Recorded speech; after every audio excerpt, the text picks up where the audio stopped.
I am so hungry. অনেক ক্ষুধা লেগেছে কেন খাবার। হ্যাঁ এভরিওয়ান, জাস্ট এইমাত্র ল্যান্ড করলাম কর্ক থেকে আমস্টারডাম এয়ারপোর্টে। এয়ারপোর্টটা ভীষণ বিগ। চলো হাঁটতে হাঁটতে চলে যাচ্ছি ভেতরে। বাই দ্য ওয়ে, কর্ক হচ্ছে আয়ারল্যান্ডের কয়েকটা এয়ারপোর্টের মধ্যে একটা, যেটা আমার বাসার পাশে ছিল। এই তো ল্যান্ড করার আগে ফ্লাইটে কিছু নাস্তা করে নিলাম।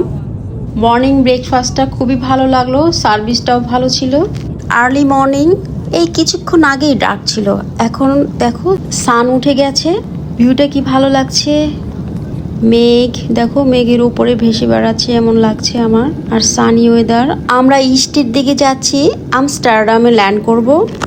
তোমরা যারা ভাবছো মিক্সি কোথায়, ও ঘুমোচ্ছে। ক্যামেরাটা ওর কাছে নিলাম না, ক্যামেরাটা দেখলেই ও অ্যাক্টিভ হয়ে উঠে পড়বে। ওর তো আবার রেস্টের প্রয়োজন বলো।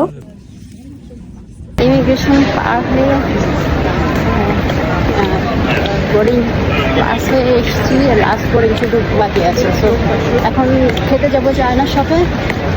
বাট সেই চায়না শপটা হচ্ছে যে বোর্ডিংটা পাস করে এসেছি 2 ঘন্টা আগে, সেটা তার উপরে সেটার উপরে আবার ওদিক দিয়ে যাচ্ছে চায়না শপে খেতে।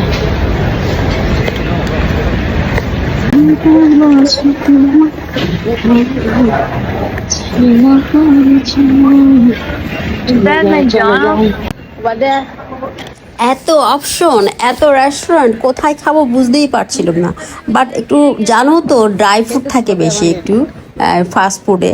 তো আমি চাচ্ছিলাম একটু জুসি খাবার খেতে, হট জুসি। এটা খেলে একটু বলো চাঙ্গা হওয়া যায় বডিটা। বাই দ্য ওয়ে, এটা হচ্ছে নেদারল্যান্ডের আমস্টারডাম শিফল এয়ারপোর্ট। আর এই ভেতরেই আমি তোমাদের সঙ্গে গল্প করছি, কথা বলছি, হাঁটছি। আর এই যে দেখো সবাইকে, আমরা তো সবাই দেশে বিদেশে, সবাই তো আমরা মানুষ, আমরা সব একই। ওই সামনে লেডিটা বসে ফোনে কার সঙ্গে যেন কথা বলছে আর কাঁদছিল অনেকক্ষণ ধরে। তাই তোমাদের সঙ্গে একটু শেয়ার করলাম, কাঁদছিল আর কথা বলছিল। দেখো এই যে আমরা বসে আছি, কার কি প্রবলেম আমরা বাইরে থেকে বুঝি না, এমনই মানুষ।